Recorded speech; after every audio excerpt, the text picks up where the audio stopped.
Bem-vindos a mais uma análise aprofundada aqui na nossa série Grandes Nomes do Ateísmo.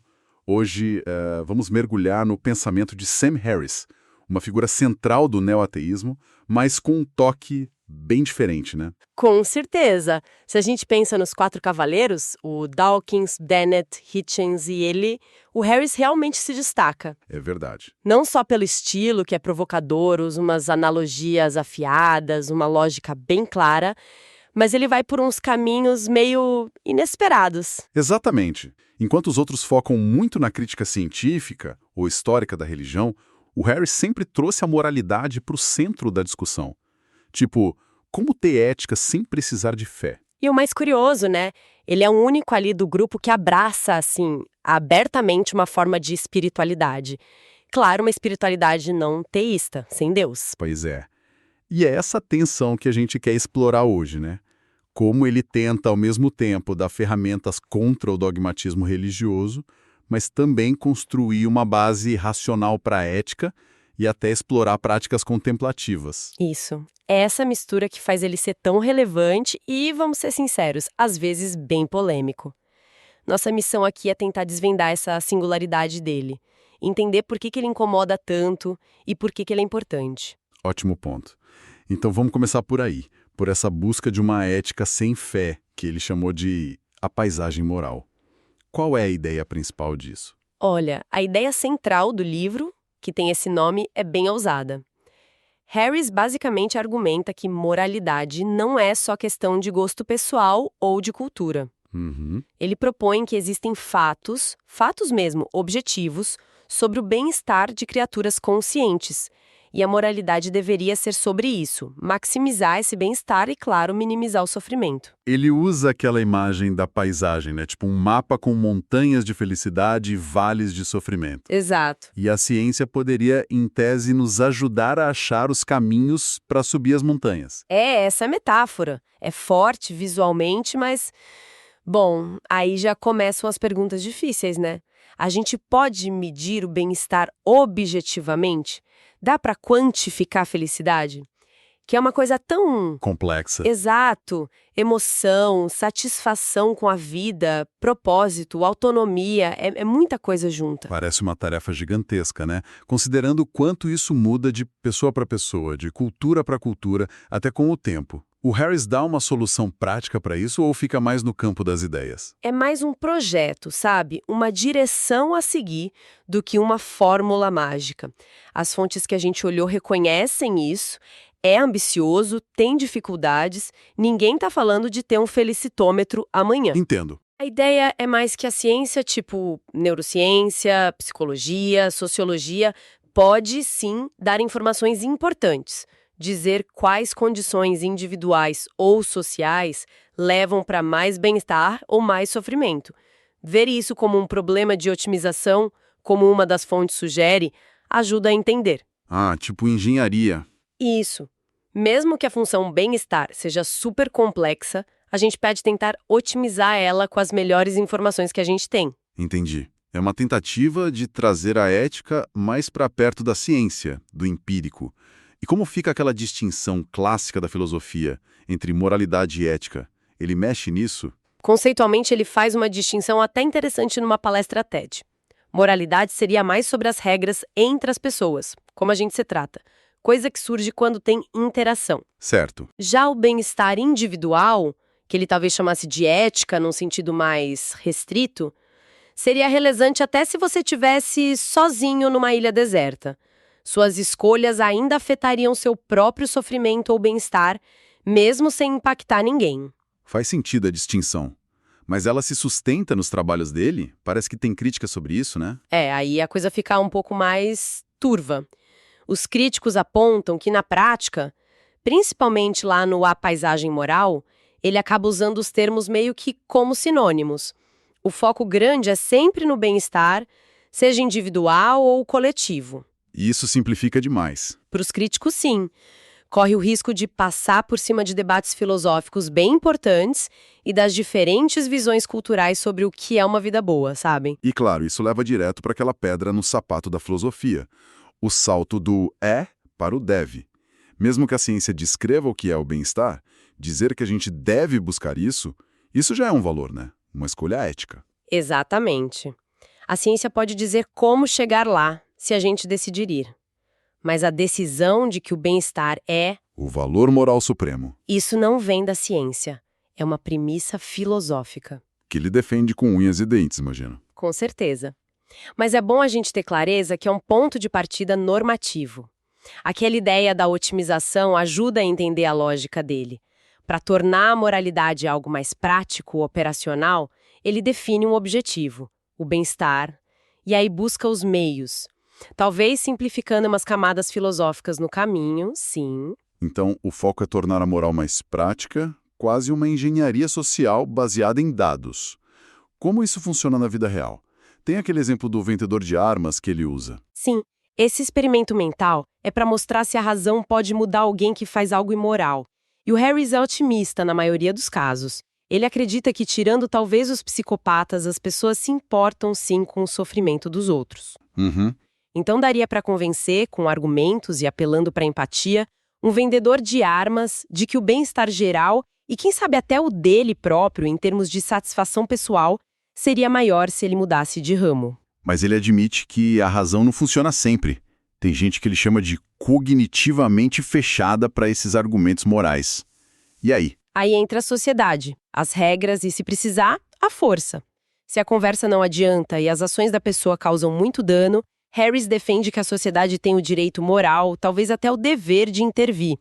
Leis, multas, prisão. Para proteger o bem-estar de todos. Isso, a maximização do bem-estar geral poderia justificar limitar a liberdade de quem está causando dano. Faz sentido dentro da lógica dele.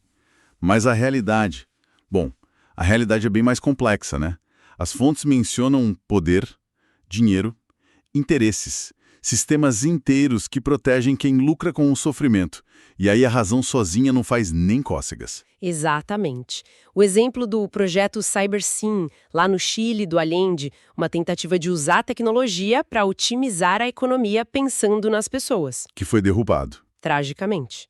Mostra como boas intenções e racionalidade podem ser esmagadas por interesses políticos e econômicos. O modelo do Harris dá uma bússola moral, mas navegar a paisagem real exige lidar com essas forças que muitas vezes não querem nem saber de bem-estar coletivo ou argumento racional. Essa busca por uma base racional é um lado do Harris. Mas tem o outro, que talvez surpreenda ainda mais no ateu conhecido. A abertura para a espiritualidade e para a meditação. Sem dúvida, isso diferencia ele muito dos outros cavalheiros. O livro Waking Up, que aqui acho que saiu como Despertar, é todo sobre isso. Explorar a consciência, a natureza do eu, os insights que podem vir de práticas contemplativas, tipo meditação, mindfulness. E tudo isso sem precisar de religião, de sobrenatural. Exatamente. Ele é bem claro sobre a influência das tradições orientais, principalmente o budismo, nessas práticas, mas sempre com uma leitura secular. E por que isso gera resistência em parte da comunidade ateísta? Você falou antes do medo do dogma. Sim, e o próprio Harris reconhece esse medo como legítimo. Pensa bem, o ateísmo é, na raiz, uma luta contra o dogma religioso imposto. Então a preocupação é que qualquer sistema, mesmo um secular como a meditação, possa virar um novo dogma, com suas regras, seus gurus. Harris conta que tentou convencer o Richard Dawkins a meditar, mas não rolou. E ele atribui isso justamente a essa desconfiança do Dawkins com qualquer coisa que possa virar sistema fechado. E ele imagina que o Hitchens reagiria igual. Então o Harris está tentando andar numa linha bem fina aí. Expandir o ateísmo para incluir a experiência interna, o bem-estar subjetivo, mas sem largar o ceticismo, a liberdade de questionar. É bem ambicioso. Tão ambicioso que gera umas tensões curiosas, até dentro da obra dele.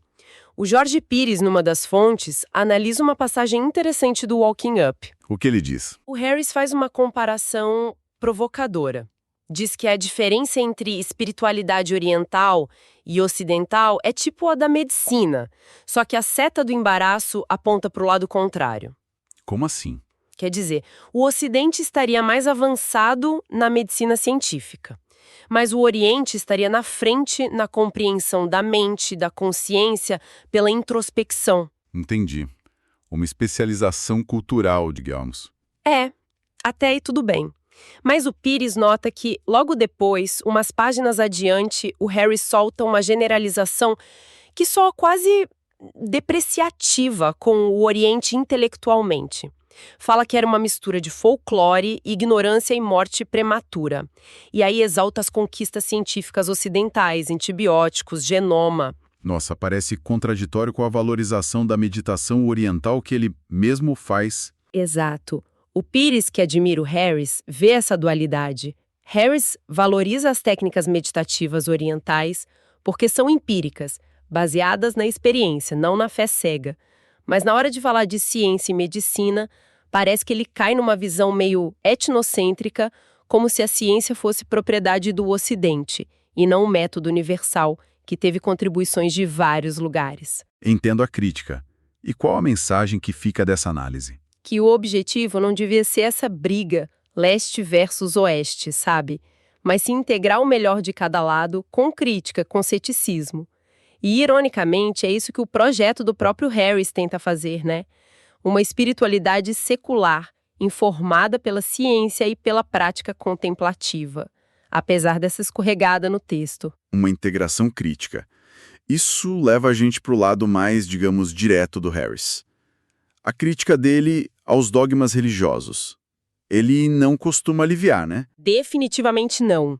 O contraste com o físico Brian Greene, por exemplo, é gritante. O Greene acha que atacar a religião só afasta as pessoas, prefere inspirar pela beleza da ciência. O Harris já acha que o confronto é necessário. Exato. Aquela frase dele sobre as pessoas preferirem Jesus à cosmologia se tiverem que escolher é bem Harris. E ele acredita que dá para tirar alguém da fé pela razão. Muita gente diz que não, que se a pessoa não entrou pela razão, não sai por ela. Ele contesta isso diretamente. Diz que já viu e ouviu muitos relatos de gente que abandonou a fé justamente por causa de argumentos racionais que mostraram as inconsistências, as contradições das crenças. A dissonância cognitiva para ele pode ser um motor de mudança, sim. E ele acha que nem a ciência pura, tipo a física, está livre desse conflito. Aquela visão mais otimista do Greene seria meio ingênua. O Harris certamente apontaria para o argumento do ajuste fino do universo, por exemplo, que direto é usado por apologistas, até cientistas religiosos, como Francis Collins, para dizer que tem um designer por trás. Ah, sim. Isso mostra que o conflito entre visão naturalista e sobrenaturalista está ali, mesmo nas ciências básicas. O diálogo bonitinho tem limite quando as bases são tão diferentes. Ele também bate muito na tecla do que chama de falácia da unidade religiosa. O que é isso? É aquela ideia, muito comum no discurso politicamente correto ou no diálogo interreligioso, de que, no fundo, todas as religiões são a mesma coisa, ou levam para o mesmo lugar, ou têm a mesma ética básica. Harris acha isso uma desonestidade intelectual. Ele compara religião com esportes, né? Tipo, o que basquete e sumô têm em comum além de ter gente envolvida? Exatamente. Ele frisa que as religiões têm doutrinas centrais que não são só diferentes, são incompatíveis, exclusivas. Salvação só por Cristo versus ao Corão como palavra final versus esperar o Messias judeu. Não dá para conciliar. E ignorar isso seria perigoso. Para ele, sim. Não só é um erro lógico, mas obscurece as motivações reais das pessoas e os conflitos que podem surgir justamente dessas crenças diferentes. Tem outra tática que ele critica bastante, o truque do Deus abstrato. Como é isso? Ah, essa é boa. É uma crítica apologética mais sofisticada, digamos. Ele percebe que, em debates, muitos teólogos ou filósofos religiosos definem Deus de um jeito super vago, super abstrato. Tipo, o fundamento do ser, o mistério por trás do universo, algo quase como o Deus de Spinoza. Uma ideia tão etérea que fica imune a qualquer crítica, científica ou lógica. Não dá nem para discordar direito. mas por que um truque? O truque para o Harris é que essa definição abstrata quase nunca bate com a fé real, prática da maioria das pessoas. E muitas vezes, nem com a do próprio debatedor. No dia a dia, a crença num Deus pessoal, que ouve e reza, que interfere, que se importa se você comeu bacon ou não. O Deus abstrato seria só uma fachada intelectual para blindar a crença mais comum. A pergunta-chave dele para desmontar isso é: você reza para esse fundamento do ser? E a resposta geralmente mostra a diferença, né? Exato. Expõe a dissonância cognitiva. Ter duas ideias de Deus, uma para o debate filosófico, outra para a vida real. E essa análise crítica dele vai para coisas práticas também, tipo a pandemia de Covid-19. Como assim? Ele e o Jorge Pires, na fonte que a gente viu, questionam muito aqueles estudos que disseram que religiosos lidaram melhor com a pandemia, tiveram mais bem-estar. Apontam o viés óbvio do autorrelato. Em muitas comunidades, tem uma pressão para dizer que está feliz, que está resiliente. É quase uma felicidade obrigatória. E tem a questão do isolamento, né? Talvez eles se sentissem melhor porque se isolaram menos, continuaram se encontrando. Só que isso, paradoxalmente, aumentou o risco de pegar e morrer de Covid. Os dados de várias comunidades religiosas mostraram isso. Ou seja, aquele bem-estar autodeclarado pode ter vindo junto com um custo altíssimo para a saúde pública. A metodologia desses estudos é bem questionável para eles. Entendi. Isso tudo levanta uma questão interessante sobre como essas ideias são recebidas pelo público. Uma das fontes compara a recepção do Harris com a do Jordan Peterson, especialmente aqui no Brasil. Pois é, a análise fala num campo de jogo desigual.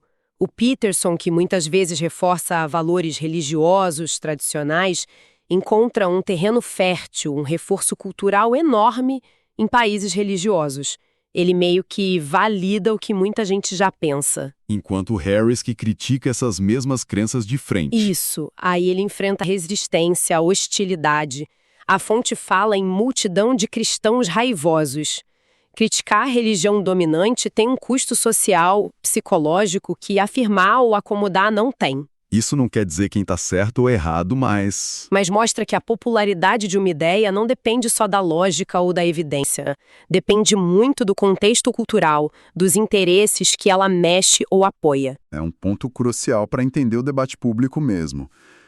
Bom, acho que deu para a gente ter um panorama bem completo dessa posição única do Sam Harris, né? Ele aparece como esse intelectual tentando juntar racionalidade científica na moral, exploração séria da consciência de forma secular e uma crítica bem direta, implacável ao dogma religioso. E essa tentativa não é fácil, tem tensões ali no meio. Como manter o pé firme no ceticismo, na exigência de prova e, ao mesmo tempo, se aventurar no terreno mais subjetivo da experiência interna, do bem-estar. É um equilíbrio delicado, uma corda bamba que ele tenta atravessar, e isso define muito o trabalho dele e a discussão em torno dele. Com certeza. E para a gente fechar nossa análise hoje, queria deixar uma provocação final para o pessoal que está ouvindo, inspirada justamente nessas tensões e no que a gente discutiu. Manda aí. Qual a reflexão? Se a moralidade pode mesmo ser ancorada de forma mais racional, mais empírica no bem-estar dos seres conscientes, como Harris propõe. E se a espiritualidade, o autoconhecimento, podem ser buscados pela exploração direta da consciência com práticas seculares como a meditação.